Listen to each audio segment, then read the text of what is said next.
Russell Leedy is a singer-songwriter and producer crafting songs in many genres of music. And he's with us here today on the show. How are you? I am terrific, Toby. It is such a delight to meet you. Thank you for taking time out to talk with me. Appreciate it. Well, it's a delight to meet you as well and have you on this programme. Now, first of all, you've got a new song out at the moment called Dirty Little Secret. So can you just tell us a little bit about that song and what it's about, really? Absolutely. What it was first, it was a fun song to write, but you know, with most of the music that I write, it's about real people, and this song was about a real individual was in a tough relationship, and so it's the point of view of that individual speaking out, kind of in a cathartic way, saying, "Hey, you know what? You might want me to be your dirty little secret, but it's not going to happen that way." So it's kind of speaking out to the other person in I think a self emboldened way. Yeah. And because you record music in all sorts of different genres, which particular one does this belong to? Do you feel it has any kind of classification? Yeah, that's a great question. This kind of goes with rock and soul. I have a big R&B influence in my background. You'll hear a lot of R&B and soul in my music, but also, I've got some rock influences. And so I would say it kind of combines soul and rock mostly in this particular song. Yeah, that's an interesting combination. Do you find that works well? Yes, it does. When I set out to write these songs, I don't know, I've written about 30 in the last year. I wanted to take from different music genres, certainly blues, R&B, jazz, even some hip hop, some of the great beats that they use in rock and roll, and then kind of meld those together in a melting pot of a song, and come up with a little bit different sound. I think we might have achieved that on a number of these songs. Yeah, absolutely. So how did you first start to get into music in the first place then? Yeah, very young. I can remember. As a matter of fact, I was just talking to my aunt, I guess it was yesterday, maybe the day before. It was real. She had a piano. I was 5 years old, and I remember this piano. And every time I'd hear her play this piano, I was just mesmerized by these sounds that would come out. It was, the greatest toy ever made in my mind. It was fantastic. And so I would sit down, and I would probably, much to their horror, be banging out all kinds of stuff. I'm sure it made no sense to them. But in my mind, it made perfect sense. And that's really, how I got started. And as I kept, as I got older, I just continued to pursue music, played the trumpet for a while, continued to play the piano, of course, and just expanded my musical horizons. Did you take any lessons of any kind, or did you just sort of figure it out for yourself? Yeah, I did. I started just kind of sitting down,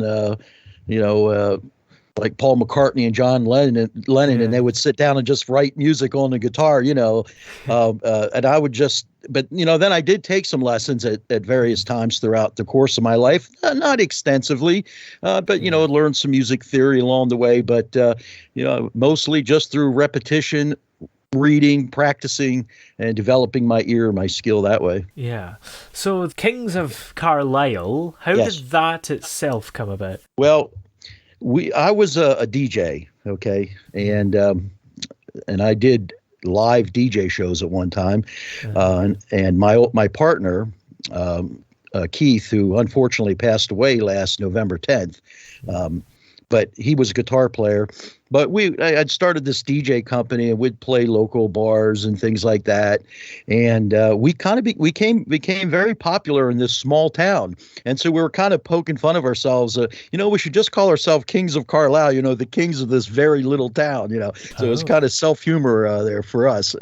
Yeah, well, that's interesting. There's a small town in the US called Carlisle, is there? That is You're stealing correct. all the names from us. Yes. Hey, you know what, though? You guys gave us the Beatles, right? You gave us some great artists. Yeah. I guess it explains a lot, because I was thinking, why have they named a band after a British city? That's a bit random. Right.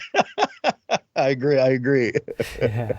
So, what have been some of your favourite songs and albums that you've worked on with this group? Oh man, I think one of my favorite songs, as far as that I've written for Kings of Carlisle, is a song that I haven't put out there yet. But it's called "Waiting on You," and maybe next year sometime we'll put that one out. That's probably one of my favorites. Just finished writing a song that's going to come out in I guess it's October, called "Show Me the Light," and I sing part of the chorus anyway in Spanish, and "Enséñame la luz," and I think that's going to be an outstanding song. I'm hoping the people are going to like it. I know I loved writing it. And then January, I guess we're going down to Miami to film a music video for a song, "Every Moment." So there's a lot of stuff going on. Those are some of my favorites, but we're going to release music, for the next 2 years and see how the people like it. Yeah, absolutely. And I suppose it's great to have it all planned out. Although I guess you can't really commit to much live stuff, because if you were to have planned that a couple of years ago, it would basically all be cancelled. You could go from being really busy to having nothing on at all. Oh man, we had some stuff lined up that we thought maybe was going to happen in January, and it looks like now, but there's a resurgent with the COVID, I guess the variant strain, and so I'm not sure that it's going to happen now. So it's just, you just don't know right now, what to pursue, because you just don't know if it's going to get canceled or not. Yeah, absolutely. I guess there's no point really planning anything. You just have to assume the worst, and then you won't be disappointed. Right. Expect the worst, and everything else will be. If it works out, you can jump up and down with joy. Right. Yeah, absolutely. It'll be a pleasant surprise. Absolutely. And how's the COVID affected you overall? Have you sort of been overall disappointed, or have you had a little bit more time to perhaps record at home and stuff? Yes. In that regard, it was good because I've spent a lot of time recording in the studio here, putting music together. On the other hand, you miss playing music live, and you miss the interaction with the people, walking on stage and talking to them, singing for them, and that personal interaction that you get as an entertainer with your audience. Really do miss that. I was fortunate enough to go hear some live music this past weekend, and it was really great to see some guys out there playing again that I know very well. And but on the one hand, it was kind of disappointing not to be able to play more live shows, but certainly gave us lots of time to work on studio stuff. Oh yeah. So who would you say are your main musical influences then? I go back to some old school R&B artists that I really like. Major Harris, Earth, Wind and Fire, one of my favorite bands of all time. Certainly rock and roll bands like Led Zeppelin, one of my all-time favorite, Jimmy Page, just an unbelievable guitar player.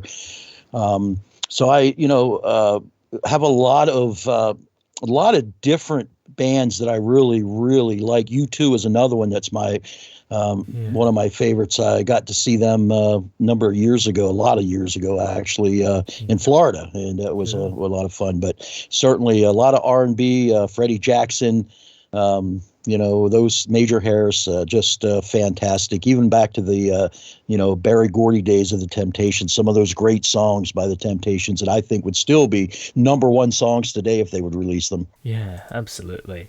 And it's quite a diverse mix of people there, isn't it? Yes.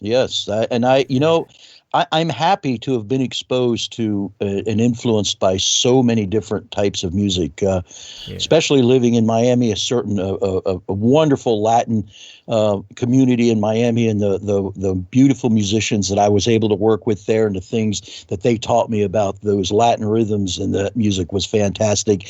And obviously, this next song is kind of a tribute to them and to that music. Oh, yeah.